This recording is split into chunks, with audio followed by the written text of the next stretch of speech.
नमस्कार दोस्तों, स्वागत है आपका प्लूटस आईएएस में।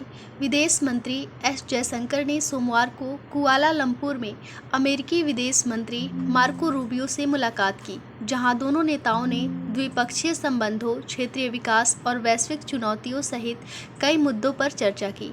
यह चर्चा दोनों देशों के बीच विश्वास और दीर्घकालिक संबंधों को मजबूत करने की दिशा में एक महत्वपूर्ण कदम है।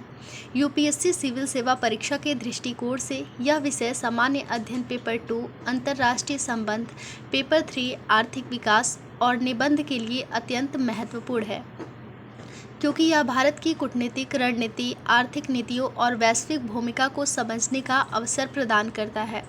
सोशल मीडिया प्लेटफॉर्म एक्स पर साझा की गई एक पोस्ट में जयशंकर ने कहा, आज सुबह कुआलालंपुर में मार्को रूबियो से मिलकर खुशी हुई। हमारे द्विपक्षीय संबंधों के साथ साथ क्षेत्रीय और वैश्विक मुद्दों पर भी चर्चा की सराहना की।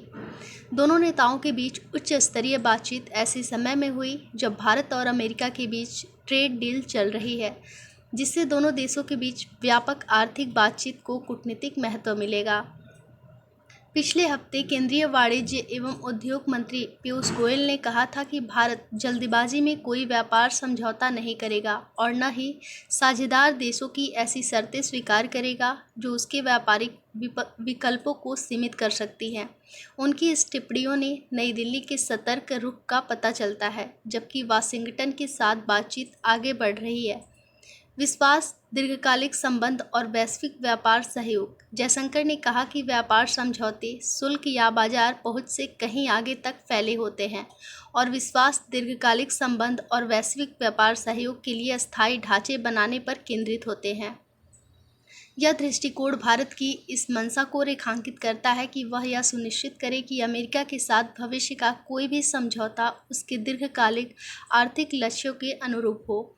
पीयूष गोयल ने कहा कि भारत की व्यापार रणनीति अल्पकालिक लक्ष्यों के बजाय दीर्घकालिक परिप्रेक्ष्य से निर्देशित होती है।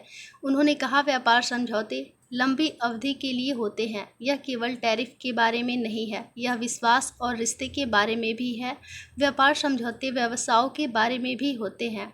यह मुलाकात भारत की कूटनीतिक आर्थिक रणनीति का एक महत्वपूर्ण उदाहरण है।